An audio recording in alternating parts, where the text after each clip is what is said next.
Vou iniciar a gravação da nossa reunião a partir deste momento, e a partir então de agora, o Luiz Marcelo tem a palavra para fazer a sua apresentação. Luiz Marcelo, obrigada já de antemão com a sua cooperação, e sigamos em frente, como diria o professor Hildebrand. Andiamo. Ok.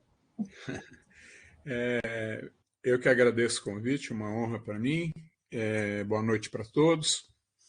Eu vou falar sobre a questão da fatores de risco em crianças para doenças crônicas não transmissíveis, né? DCNT, de agora em diante. Mas, na verdade, eu vou contar uma história um pouquinho diferente, para não ser muito maçante. Todo mundo sabe que DCNT é um molde, né, onde você tem um background genético. Então, são doenças de profunda origem genética, que são modificadas para cima ou para baixo de acordo com os fatores ambientais. Então, isso é chover no molhado. Eu vou só, então, tentar mostrar para vocês alguns trabalhos que a gente fez comparando as populações de área rural da Amazônia com populações ribeirinhas, mostrando a situação precária que a gente está e que eu não sei o futuro disso. No final, eu vou fazer algumas considerações sobre um projeto que a gente vai desenvolver rapidamente, que tem 3 eixos. O Dr. Sérgio Bazano participa dele também junto comigo, como um modelo para tentar intervir de uma maneira mais eficiente nessa questão. Muito bem. Para quem não conhece, não esteve aqui, né? Eu estou aqui na cidadezinha de Montenegro, que agora tem 14 mil habitantes, sumiram 2 mil aqui no último censo, e que fica a 250 quilômetros de Porto Velho, numa unidade da Universidade de São Paulo, que é o ICB5, que tem 26 anos aqui de cidade. E aqui a gente tem um ambulatório que atende 100 pessoas por semana, aproximadamente, além das visitas para áreas rurais e ribeirinhas. E eu percebi, durante esses 26 anos que eu estou aqui, que essa população começou a envelhecer na minha frente. Era um ambulatório inicialmente de doenças infectoparasitárias, é a minha formação básica, e eu comecei a ver essa população envelhecer e o olhar curioso, né, do pesquisador, do indivíduo que gosta de ciência, é verificar se isso era verdadeiro. Então eu saí e realizei alguns estudos de corte, estudos transversais, para verificar se essa sensação que eu tinha dentro do consultório era a mesma que eu tinha fora. Depois eu comparei uma população imigrante, que é a de Montenegro, composto basicamente de gente do Paraná e do Espírito Santo, comparando com uma população, vamos chamar mais tradicional, como os ribeirinhos. E queria ver se havia diferença entre eles, e há algumas diferenças, mas no fim a fotografia não é bonita para nenhum dos 2 ambientes. Então estou aqui, quem não conhece, convidado para conhecer. Isso aqui é a entrada do ICB5, a gente tem 10 consultórios, e a gente trabalha com as doenças infectoparasitárias, e uma grande epidemia que eu tenho aqui é câncer de pele. Então eu pego pelo menos 2 cânceres de pele por semana aqui no ambulatório. Depois eu tenho, agora, meu perfil populacional mudou, e eu estou tendo muita hipertensão, diabetes, dislipidemia e alguns transtornos mentais também, inclusive em crianças.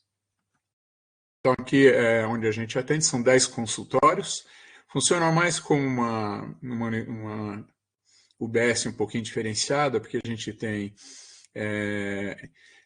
telemedicina com o INCOR, para discutir uns casos, né, de cardio, com a Escola Paulista de Medicina, onde a gente faz as nossas retinografias digitais, e também com a Faculdade de Medicina da USP, onde a gente manda as amostras de tecido para fazer anatomopatológico. Então a gente tem uma resolutividade bem grande, e 30% dos nossos pacientes são atendidos fora daqui de Montenegro. A gente tem um pequeno auditório para 40 alunos, onde a gente faz workshops e discussões de casos, etc. e tal. Aqui é o pessoal retinografia, então todo hipertenso, diabético ou com queixas oculares, ele passa pela retinografia já no primeiro dia de consulta dele, né, que a gente está vendo, vê no monitor e depois a gente fotografa e encaminha para Unifesp para laudo do oftalmologista. Aqui é sala de pequenas cirurgias, a gente faz muita biópsia. É o único lugar aqui na região que consegue também fazer a exérese de tumores benignos de pele e cânceres também. E depois a gente pede um nato patológico, sendo câncer, se for um câncer, um CBC, né, que é mais tranquilo, a gente acompanha, se for um SEC, a gente encaminha para o Hospital do Amor. Essa é a rotina nossa de trabalho aqui. O outro lado da moeda é essa aqui, né? O Sérgio Bazano aí, à direita da tela. É o pessoal lá do fundo na popa, é o pessoal da Unifesp, da oftalmologia. Lá atrás o professor Belfort. E eu e o meu filho, eu sempre carrego um filho, porque senão não vejo os meus filhos, né? Então eu levo um comigo. E aqui a gente está no Rio Purus, estudando uma filariose dessa região, que chama mansonelose, e o professor está interessado em saber se ela afeta o olho, né? Os olhos, por questão da família da oncocerca. Então ele está interessado nisso. E ele participa do grupo junto com a gente e da teleoftalmologia. Um grande companheiro. Nossas residências temporárias, né? Esses barcos. Agora tem, em Humaitá tem um barco novo de aço, custou R$1,5 milhão, que é mantido em parceria governo federal e prefeitura. E a gente utiliza agora essa embarcação, essa de Humaitá, para fazer o Rio Madeira. Essa aqui a gente usa no Rio Purus. Típica habitação, né? Ribeirinha, na época da chuva, né? As palafitas. Não tem saneamento nenhum, né? Essa água é água de consumo também, onde os dejetos também são eliminados. E nessa época é uma época ruim, que o rio está cheio, não tem peixe. Nessas áreas também não tem caça, porque são terras baixas, então inunda, não tem caça. E eles vivem com o restinho que eles conseguiram guardar da época da seca, onde eles plantam, né, feijão, milho, melancia, mandioca na beira do rio, para sustento. É muito fértil por causa do lodo e assim eles vão vivendo. Muito bem. A gente tem coisas importantes, né? O CEPEM aqui da CESAL, Fiocruz de Rondônia, Fiocruz do Amazonas, o Instituto Nacional de Ciência e Tecnologia, tá? Que é o único da Amazônia que tem a questão de saúde, que é o EPIAMO, a CEMUSA de Humaitá, a ESSEMSA, né, de Humaitá, o CD5, a Faculdade de Medicina da USP e a Unifesp, são os parceiros nossos aqui, esqueci do INCOR aqui. Muito bem. Os nossos principais eixos de pesquisa, entomologia médica, doenças negligenciadas da Amazônia e o processo de envelhecimento na Amazônia. Aí que eu quero chegar. Isso foi só um cartão de apresentação.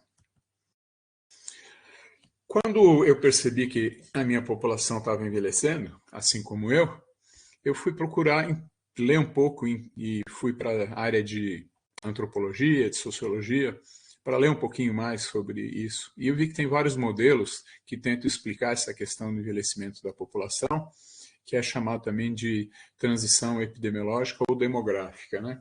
E a nossa hipótese aqui, quando eu estava vendo a minha população aqui em Montenegro, eu achava que esse processo não era homogêneo no Brasil e que o Brasil tinha vários perfis de transição epidemiológica. Essa era a nossa hipótese.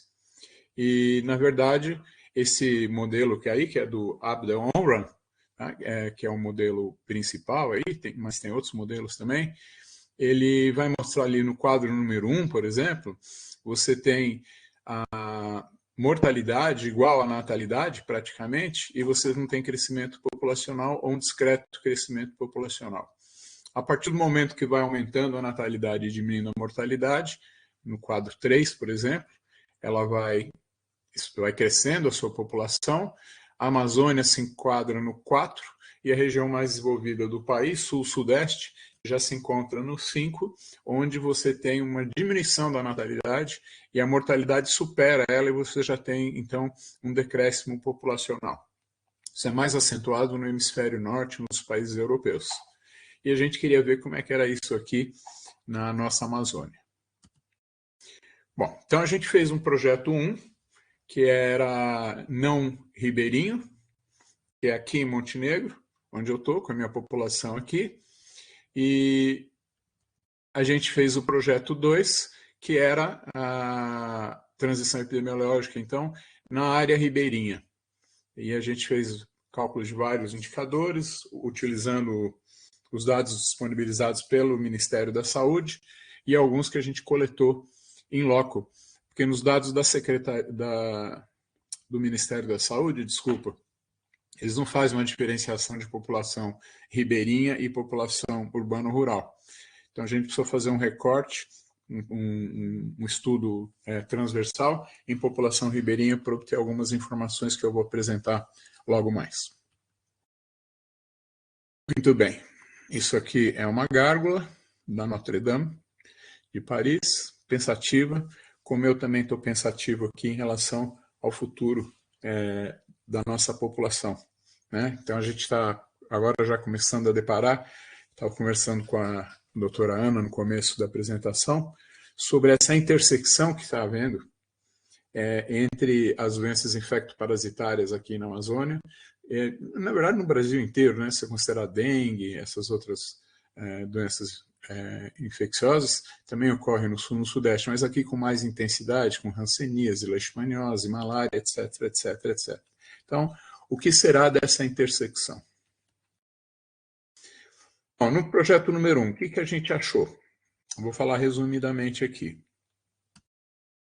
A gente publicou 3 trabalhos. O primeiro trabalho, nessa revista de gerontologia e geriatria, onde a gente examinou 95% dos idosos da área urbana de Montenegro. Examinou, colheu sangue, viu perfil lipídico, glicemia, aferiu PA, viu tudo, síndrome metabólica, fizemos um limpo aqui, e retinografia também desses pacientes. O primeiro autor é um aluno de iniciação científica nosso. Essa equipe grande aí tem o pessoal de Londrina, pessoal da Unifesp, e a gente, né, daqui, e a Fiocruz também. A gente encontrou números impressionantes, por exemplo, 60% dos idosos, né, 60 anos e mais, para a Europa e Estados Unidos é 65, né, são 65 anos e mais, a gente encontrou 60% com hipertensão arterial sistêmica essencial, só com 50% usando medicamento. 65% de dislipidemia, tá? Só 12% tomando remédio, né, as estatinas. A gente encontrou filtração glomerular, função renal, abaixo de 60, em 50% das pessoas. Diabetes, 20% desses idosos, eu não lembro quanto que eles estavam tomando de remédio, enfim, e 4% de indivíduos com lesão de retina, tá, por causa de diabetes e hipertensão, as lesões retinianas, e 12% de idosos com depressão, pelas escalas aplicadas, né, para idosos para depressão. O outro trabalho foi um trabalho interessante, que a gente ligou para o editor da revista da Sociedade Brasileira de Medicina Tropical e perguntou para ele o que ele achava se a gente interpretasse as doenças crônicas não transmissíveis como doenças tropicais, que tem esse nome histórico, que talvez acho que não é mais adequado nos dias de hoje, mas enfim. E eu achei que ia receber um não, né? E ele achou maravilhoso, achou que era bem interessante e tal, e a gente acabou publicando, e a gente mostra essa transição de morbimortalidade de um perfil de doença infecto-parasitária para doença crônica não transmissível, e mais um componente que é violência. Tá? Então a gente mostra isso no transcorrer dos 10 anos aqui em Montenegro. Depois a Juliana, que fez o mestrado na Fiocruz de Manaus, a gente viu o seguinte: nossa, a fotografia está tão feia, esses velhinhos estão tão ruins, onde que está acontecendo o problema? A gente tinha certeza que o sistema de saúde ruim era um fator causal, mas a gente resolveu dar uma olhada na raiz do problema, que seriam as crianças. E a gente examinou, então, de 1.500 alunos aqui da área urbana, 500 alunos aproximadamente, e a gente fez o mesmo trabalho que a gente fez com os idosos, a gente fez com as crianças de 6 a 17 anos, mais ou menos, tá? No município, e a gente encontrou 30% de obesidade, 10% de hipertensão nessas crianças. Diabetes, a gente encontrou uma diabetes tipo 1 com 400 de glicemia sem tratamento, mas foi um achado. E sedentarismo, 40%. Tá? Então, é uma situação, né, são os fatores de risco mais importantes para as DCNTs quando essas crianças se tornarem adultos. Então, a equação, quebra-cabeça que a gente está montando, ser uma criança maltratada, que não tem uma dieta adequada, muito tempo de tela também nas crianças aqui de Montenegro. Lá no Rio, como não tem sinal de celular, o tempo de tela é de 1 hora, aqui é de 8 horas o tempo de tela. E aqui o sedentarismo é muito grande também. E as escolas oferecem uma dieta totalmente ruim, rica em carboidratos, em sucos artificiais, enfim, na hora do recreio ou da atividade física não tem jogar joguinho do celular ou jogo de carta, dominó, pouca atividade física. Então a gente tem esse problema que vai gerar o nosso avôzinho doente.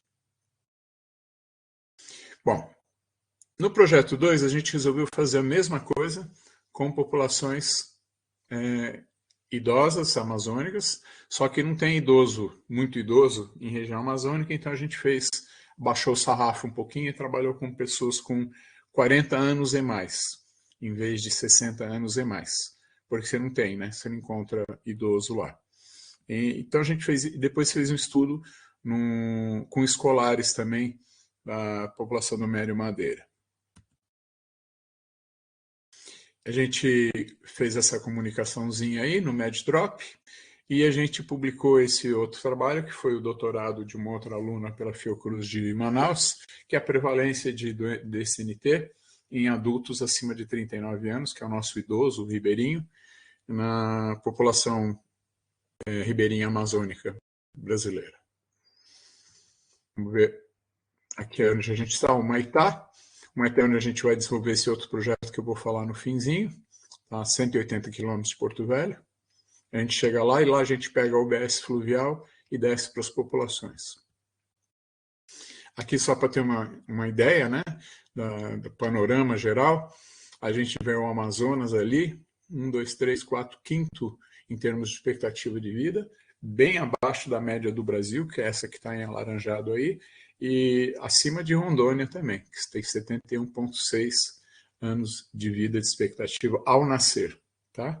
Então, é uma população com perfil assim, epidemiológico ruim, né?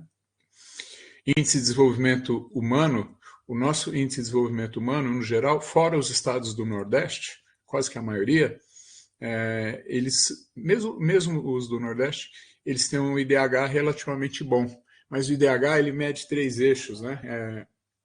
Expectativa de vida, escolaridade e renda. Só que essa renda nossa, ela não é uniforme. Então você tem um indicador de Gini, onde você mostra que essa renda está muito concentrada, então ela falseia um pouquinho o IDH.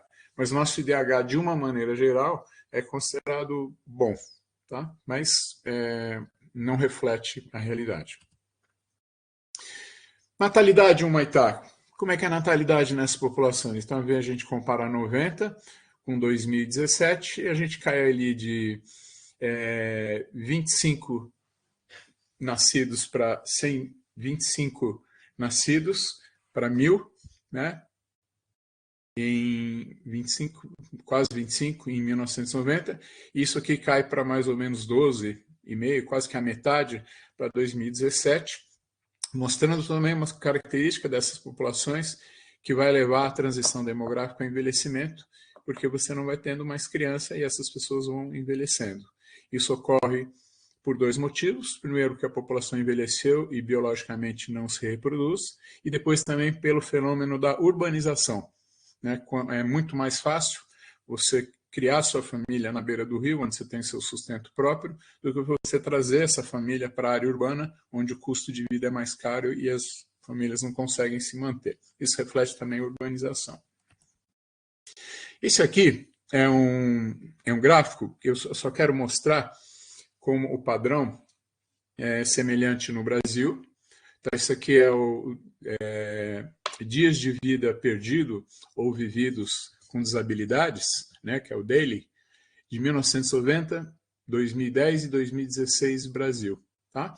Na primeira seta aí, IPD, são as doenças infectoparasitárias, DCNT e violência. São os três grandes eixos que a gente tem hoje que impactam severamente o DAILY. Tá? Ele compõe quase que 90% do DAILY, esses três eixos aí. Tá? Olha, então, tem uma tendência de queda nas doenças infectoparasitárias, aumento das doenças crônicas e a violência mantém-se mais ou menos estável. Isso é Brasil. Tá? Isso aqui é um artigo que saiu no PLOS, Neglected Tropical Disease, e eu achei interessante. A gente pode ver aqui, por exemplo, em leishmaniose, um crescimento de 120%. Em dengue, né, no período de 90 a 2016, 5.347% de aumento de casos. Tricúris, 340% de aumento de casos. Então, a gente ainda já tem um fator, um background de doença crônica não transmissível, já ainda com morbidade importante por doenças infectoparasitárias no Brasil como um todo, mais importante no norte, no nordeste, menos importante no centro-oeste, no sul, no sudeste. Peguei aqui um exemplo de um estado rico, né? Vamos chamar assim, mais envolvido. Olha como é semelhante, né, a evolução do DAILY de 1990 até 2016 em São Paulo. Tendência de queda para as infectoparasitárias, aumento de DCNT e a violência ali estável.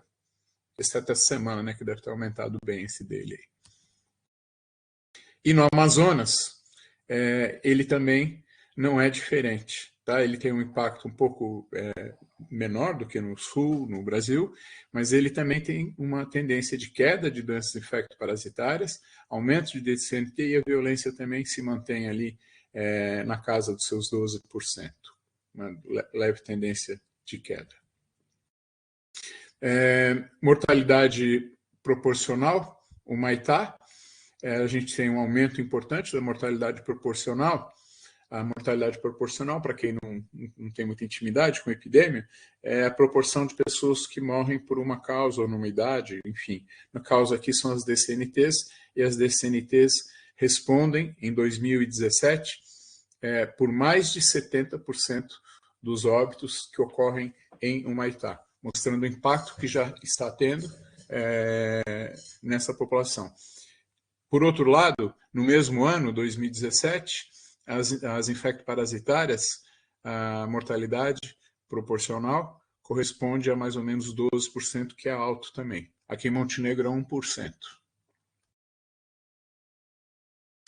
Muito bem. Daí a gente fez um recorte e, infelizmente, desconfigurou aí, mas eu vou tentar explicar rapidamente. Como a gente não tinha dados da população ribeirinha, porque elas ficam misturadas nos dados do Ministério, então a gente tem aqui os fatores de risco para as doenças, para as DCNTs. Sedentarismo, 34 para cada 1.000 habitantes são sedentários. Isso foi feito aplicando o IPAC, que é um questionário validado para isso. Abuso de álcool, 7%, aplicado ao DIT. Tabaco, né, fumo, em torno de 30%. A gente aplicou o ASSIST, também, que é um instrumento para medir isso aí. E drogas ilícitas, ou marihuana, enfim, apenas 0,5%, levando em conta que as pessoas não costumam se pronunciar muito sobre essa questão. Muito bem. E a ocorrência de doença já, que lá eu falei fatores de risco. Diabetes, 2. 16/1000, hipertensão 44/1000, hipercolesterolemia alta mesmo, tá? 22/1000, hipertrigliceridemia alta, tá? Acima de 200, 31/1000, HDL, que é o bom colesterol baixo, né? 1/5 só da população, e o LDL colesterol, que é o colesterol de baixa densidade, aumentado em 40/1000 dos indivíduos. Filtração glomerular, aqui era mais de 50% das pessoas com disfunção renal, filtrando menos do que 60 ml por minuto, e síndrome metabólica em 1/5 da população ribeirinha, que supostamente, né, pelo modo de vida, seria uma vida mais saudável, menos sedentária, mas a gente vê que a alimentação, principalmente nessa época que não tem alimento, você vai nas vendas, é tudo carboidrato, porque eles não têm eletricidade, não tem como conservar a alimentação. Então, é peixe salgado, muito carboidrato, muito embutido também. Tá? Eu já fui comprar sardinha numa flutuante em Humaitá, no Rio Madeira. Muito bem. Na questão da mortalidade proporcional em população ribeirinha, eu tinha falado de Humaitá como um todo, então a gente tem doenças negligenciadas, 13, alto, aqui em Montenegro é 1%, e as doenças crônicas, como câncer, doenças cardiovasculares, elas vão completar aqui quase que 40% da mortalidade proporcional, e violência 15%. Lembrando que hoje a gente tem uma grande atuação do garimpo de ouro de aluvião, e isso está impactando bastante, não só em questão de violência, mas questão de IST na região, né? E o esvaziamento das comunidades de homens. Você vai nas comunidades, não tem homem porque eles estão no garimpo. E tem a questão do mercúrio também. Muito bem. Concomitantemente, a gente tem hepatite B, HIV, sífilis, hanseníase, né? 4,4/1000. Numa viagem, a gente diagnosticou 12 indivíduos com hanseníase, e na última viagem, nós identificamos uma gestante de 16 anos com sífilis. E na penúltima viagem, uma senhora amamentando com HIV. Então, o negócio está pegando. E malária, um caso para 1000 é pouco. Agora, a notícia que eu tive da última vez é que a situação está bastante complexa. E mansonelose, que é essa filariose, lá não tem, ao contrário do Rio Purus, onde 40% da população tem essa filariose. Não sabemos exatamente por quê. Muito bem. Falei dos idosos, vou fechar agora a minha apresentação falando da molecada que a gente examinou. Nós somos um colégio flutuante de 3 andares, que fica no meio do Rio Madeira, entre Humaitá e Manicoré, e a gente examinou 160 crianças, eu não lembro o total, mas eram um pouquinho a mais do que isso, umas 200 crianças, que vão de manhã nessa embarcação, fazem o almoço lá e voltam no fim da tarde para as comunidades satélites em redor dessa escolinha flutuante. Tá? Então, são crianças com uma idade média de anos, aí, de 11 anos, né? Mais masculino, e uma renda familiar bem modesta, tá? Com mais ou menos 15% recebendo um salário mínimo e 31% inferior a um salário mínimo. A gente deu uma olhada nessa criançada e a gente encontrou que eles tinham na família, como eu disse no começo, todas essas doenças que a gente vai falar, as DSNTs, têm um fundo genético, mas também tem a questão comportamental, né? O fumante passivo, o indivíduo que faz ingesta de bebida alcoólica, a dieta que é ofertada, enfim. Então, 75% da criançada tinha histórico familiar com hipertensão, 35% com diabetes, 31% de dislipidemia, obesidade quase 50%, doença renal 22%, 73% tabagismo, 78% etilismo, e óbito ocorrido por doença crônica, que isso foi feito no questionário, retroativo a 2 anos, 20% dessas crianças tinham histórico familiar da ocorrência desses achados aí. Eles têm uma média de sono de 9 horas, o que é muito bom. Tempo de tela de 2 horas. Aqui são 8, 9 horas em Montenegro, né? E o sedentarismo deles é bem mais baixo. Aqui chega a 40%, 50% em Montenegro. E o deles é 30%, porque eles têm que remar, eles jogam muita bola, e tudo é feito a pé, porque não tem transporte. Então, mas talvez isso justifique o menor sedentarismo. No entanto, a gente encontrou nessa população infantil e de adolescentes 16% de hipertensão arterial sistêmica, né, que o jeito de aferir é diferente do adulto, obesidade baixa, por causa do sedentarismo baixo, ao contrário daqui de Montenegro, população imigrante do sul e do sudeste, onde você tem uma obesidade de 30% a 40%, a gente encontrou só 4% de obesidade. E dislipidemia em criança, que não é comum, a gente encontrou em 7%, muito provavelmente em função da dieta deles, que é bastante insalubre. Conclusão. A gente tem altas prevalências de DCNTs, altas prevalências de fatores de risco para DCNTs, já a partir da infância, e você tem uma coexistência, um overlapping entre doença infecto-parasitária e as DCNTs.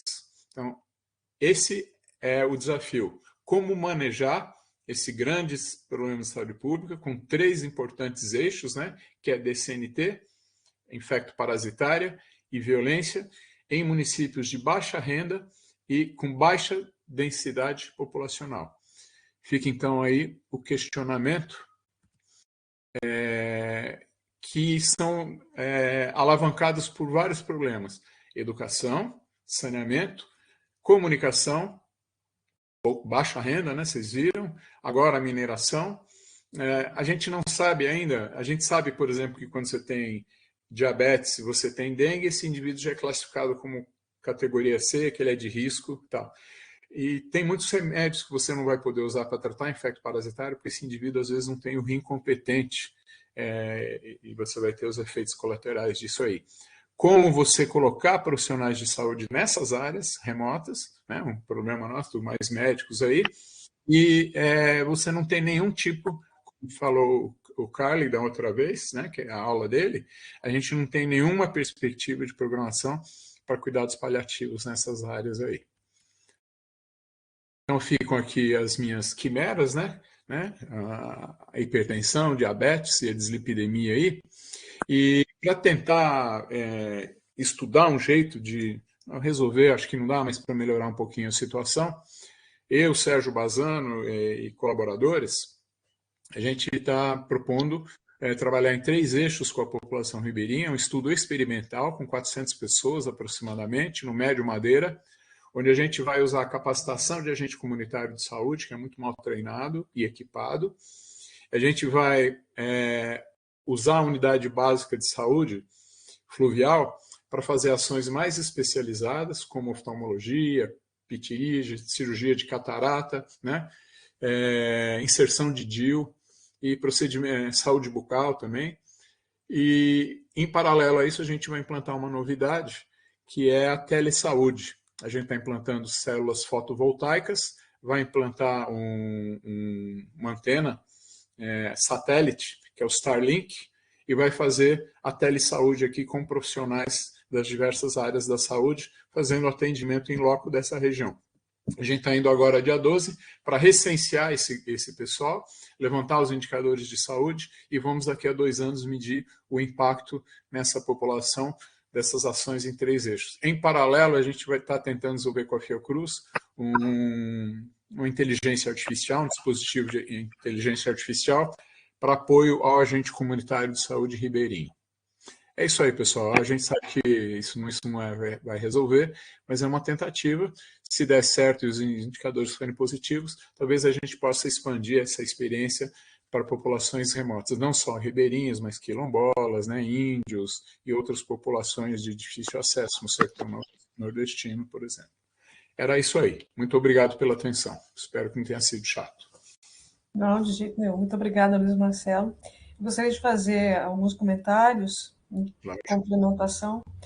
É, Desde que eu comecei a trabalhar com a questão da saúde indígena, essa questão da transição epidemiológica e da transição demográfica, que elas mais ou menos andam em conjunto e andam em paralelo, me chamava muito a atenção e isso foi objeto de várias discussões nos grandes congressos, nos grandes eventos nacionais aí, onde da epidemiologia.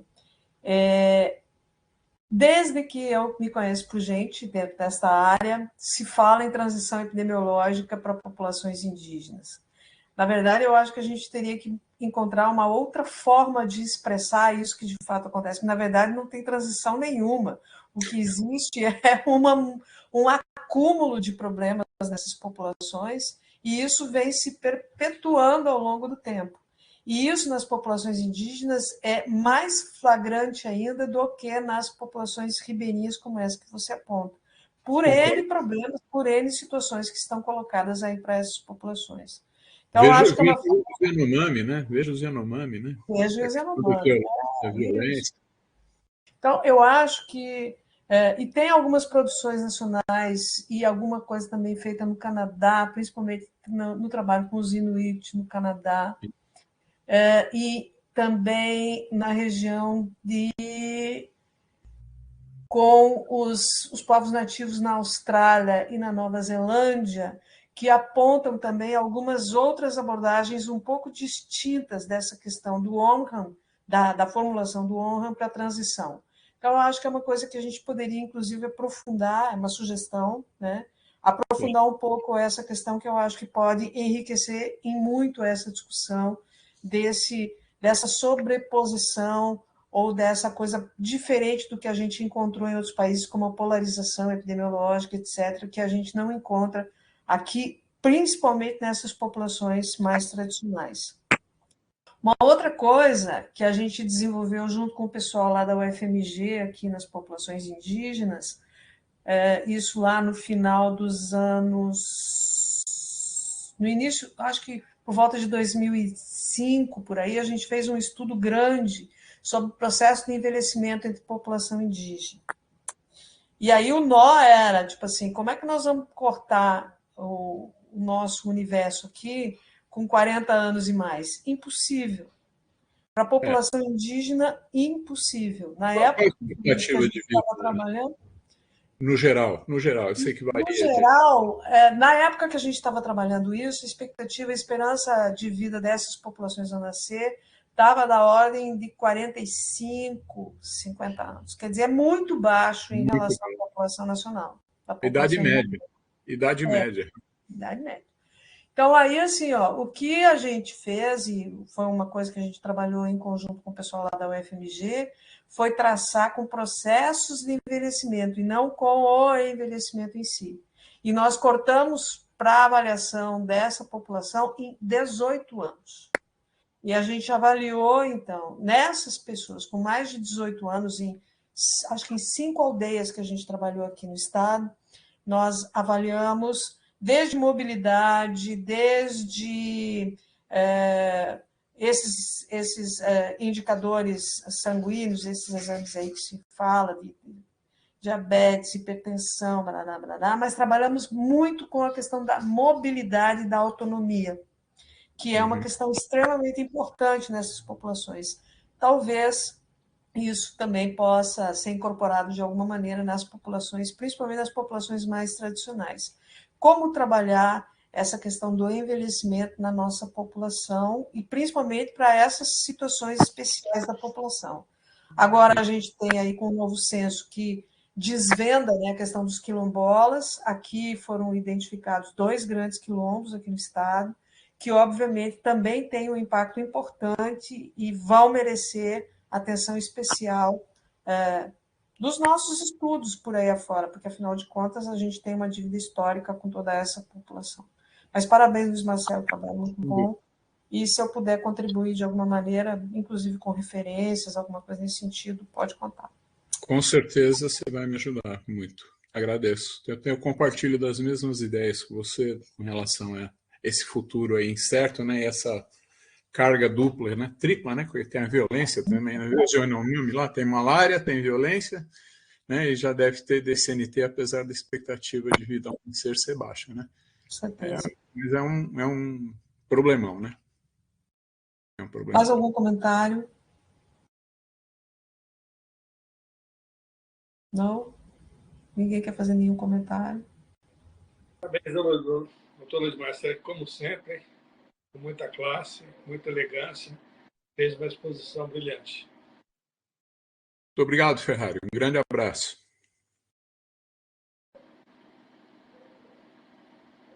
Algo mais?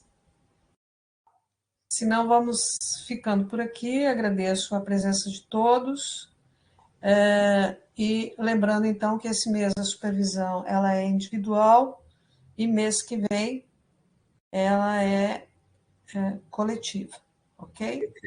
Então, boa noite a todos, bom trabalho a todos. E vamos lembrar dos prazos, por favor. A gente tem prazos estabelecidos para postagem, para a realização das reuniões até o dia 20 de cada mês. E a postagem dos relatórios, por favor, procurem fazer antes do deadline aí que estabelece no calendário nacional, porque a gente teve problemas aí com alguns supervisores nos meses anteriores aí em relação a essa questão aí principalmente da postagem dos relatórios. E lembrar que as reuniões de web supervisão têm que ser feitas na sala de web supervisão do MEC. Não adianta fazer na nossa sala individual, ok? Ok. Boa noite a todos e bom trabalho para todos nós. Um abraço. Ok, boa noite. Boa noite a todos. Boa noite.